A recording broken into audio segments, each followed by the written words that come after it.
Hi, this is Lord Free Free. I'm lead FC in antisocial tendencies, and it's my job to make sure you know who to shoot at should we go to war. I hope you find this short clip interesting and educational. So today we're going to learn about tanking your frigate. In this case it's a Merlin for the Caldari. Light electron blasters. These are the lowest DPS of the Tech 2 blasters. You can see here you need small hybrid turret 4, a small blaster specialization level 1. A few different things you can do. You can load the ammo into a single turret, or you can load it into all three at once by dragging it into the center. And you can see here your DPS 113.7. That's inclusive of skills. And you can see here the description of your ship. You get 4% bonus per level to shield resistance and 5% per level to damages. And this is your prerequisites tab, and also the attributes of the ship.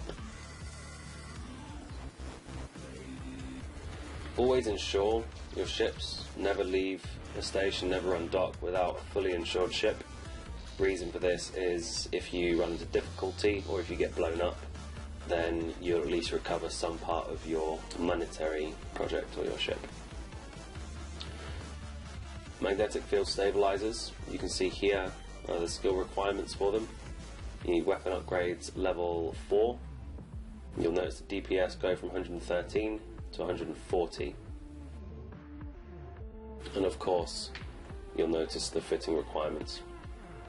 For nanofibers and inertia stabilizers, they both make you warp faster.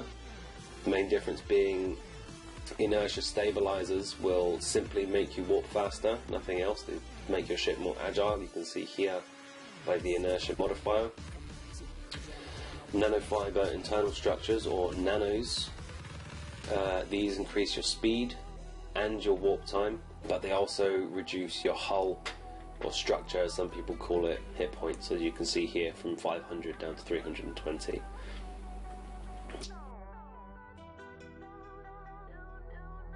EM ward magnifiers.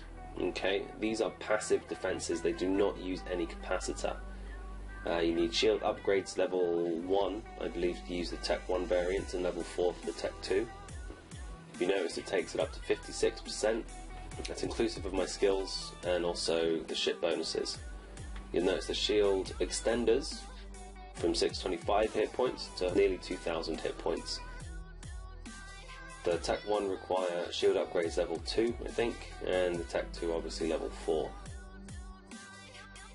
Adaptive invulnerability fields and the EM ward magnifiers, they are both what's called active modules.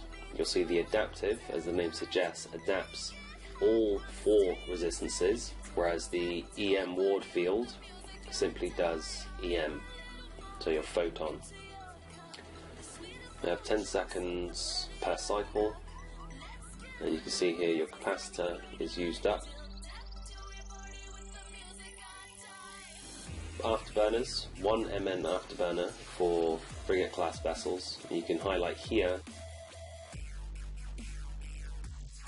It tells you what speed you're going to go. Afterburner level 4 for Tech 2, afterburner level 1 for standard. Now, rigs. You see here, if we offline the modules, then the EM rig brings up your EM value. Okay. And if you add another module for this, and in this case we're going to use a warp disruptor, because now we're going to just quickly show a PvP fit, player versus player. What this enables you to do is when you target someone, you point them, and when an FC asks you to point someone, or get point, or call points, what you'll do, target your enemy, you activate this module, and it will stop them being able to warp away from the field. This fit is good because it has high EHP for a frigate, Now you just add these shield extender rigs, and they bring your shield EHP up to nearly 5,000 before you've even activated any modules. But what we'll do, we'll keep the passive one on, seeing as though it's going to be a PvE fit. And we shall remove that rig, put the extender rig back on. You can see there I've actually taken the wrong one off, but it doesn't matter. So let's undock and we shall have a look at the stats while the ship is in space and the modules are active. So you can see here, we'll just stop our ship. Open up your fittings window. If you highlight your afterburner, it comes up with a little tooltip. So your maximum speed, your current speed, and also the same with your guns. Okay. Now what you can also do, if you drag and drop them on top of each other, you can form groups. And you'll notice up here, it shows groups. Group 1, Group 2, 3, etc. What you can also do is click this button and it automatically groups them. But sometimes it doesn't always drop on F1, which is a pain.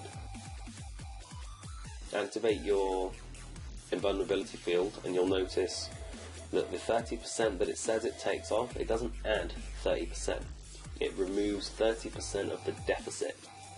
Okay, so say we had, let's have a look, 74% now, 68% EM, that 30% took it up to 74%. You can see now activate our afterburner, double click off into space. This is what's called manual piloting.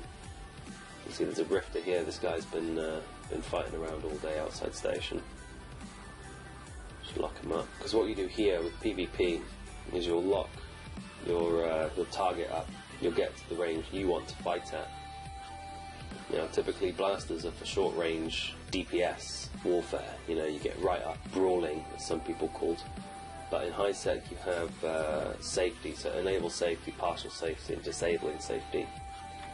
Enable safety means you will never activate your weapons by accident. Partial safety means that you can activate them to the point people can shoot back at you. Disable safety means that you can always activate your weapons, but regardless of consequence. If you set your tracking camera, it actually keeps the camera centered on whatever you've selected. So for now the enemy ship is selected. If I double click off somewhere else, just ignore his combo, he wants to fight me again. If I double click elsewhere, my ship goes in the other direction. So let's dock up. That's tanking 101 basically. It's a buffer tank. And hope you enjoyed the video.